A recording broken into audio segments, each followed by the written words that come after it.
The shield left hanging on the wall was covered in dust. The blade left in its scabbard had rusted over.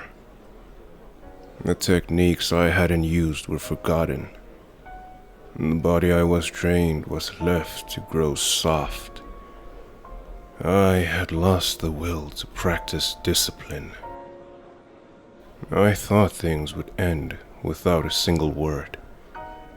I pretended not to see violence inflicted by others. I had given up, assuming things would never change. I believed there was no way to oppose such a great power. I sneered at hearts that tried to believe anyway. I laughed, thinking them brainless fools. Those were the thoughts I had taken refuge in. I had given up, believing nothing was possible in the end. I lamented the foolishness and ugliness of it all. My life had lost meaning. I had lost sight of those who were precious to me. I could not believe their kindness. I was unable to save them from the grief that tore at their hearts. I had forgotten the courage it takes to protect the smallest of joys. I believed my words would never reach you.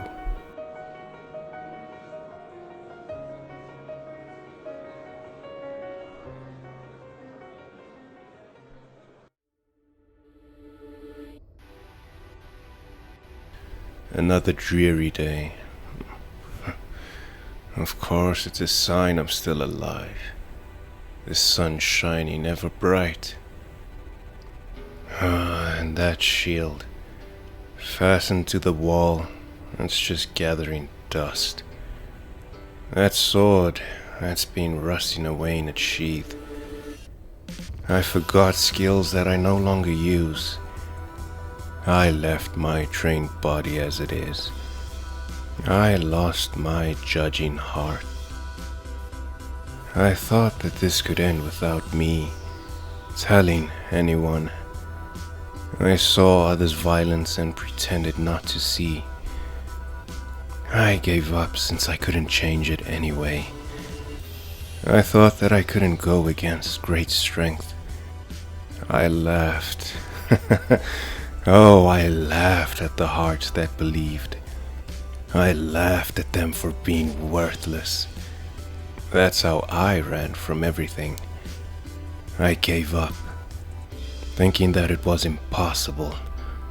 Foolishness and ugliness brought me much lament. I lost my life's meaning.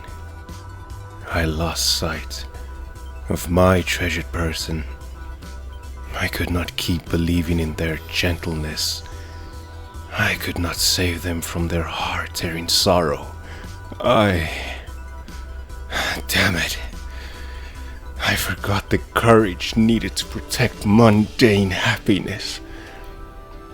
Because I thought that these words will never reach them. At all.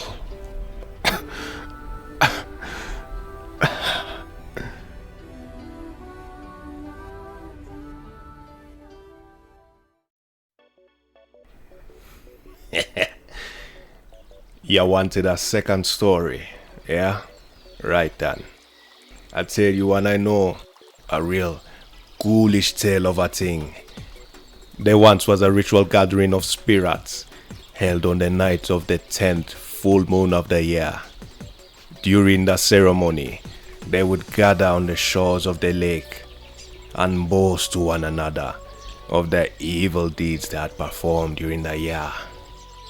The first spirit took great joy in telling of unfathomably cruel ways she had killed some of the finest soldiers in the land.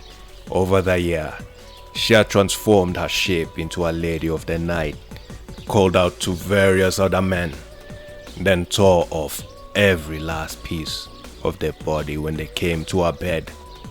The soldiers, ashamed that skills could not save them, shed bitter tears as they died, and the spirit claimed they were the most delicious thing she had ever tasted. The next spirit regaled the others with a story of cunning and guile. One night she threw a small boy into a bog. When his older sister came to rescue him, sank into the muck. These two were followed by their parents, then other siblings, then extended relatives, until finally every member of the village was sleeping at the bottom of the bog.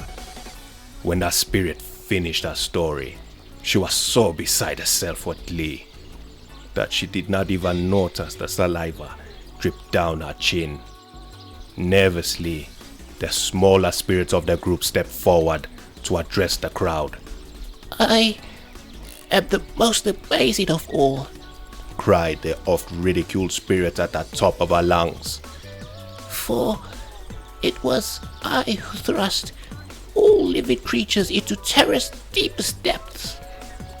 The other spirits, unable to contain their mirth, collapsed to the ground and rolled about, and the laughter did not cease until the horrifying monster of the small spirit, summoned from the demon world, devoured each and every last one of them.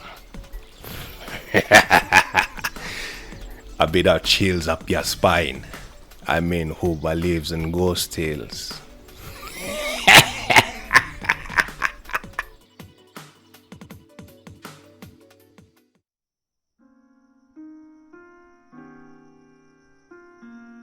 There once was a ceremony where fairies gather. It took place on the 10th night of the full moon of the year. They gathered upon the bank of a lake, beautifully lit by moonlight, and bragged to each other their vile acts in the past year. One fairy bragged about how cruelly she killed a stubborn man.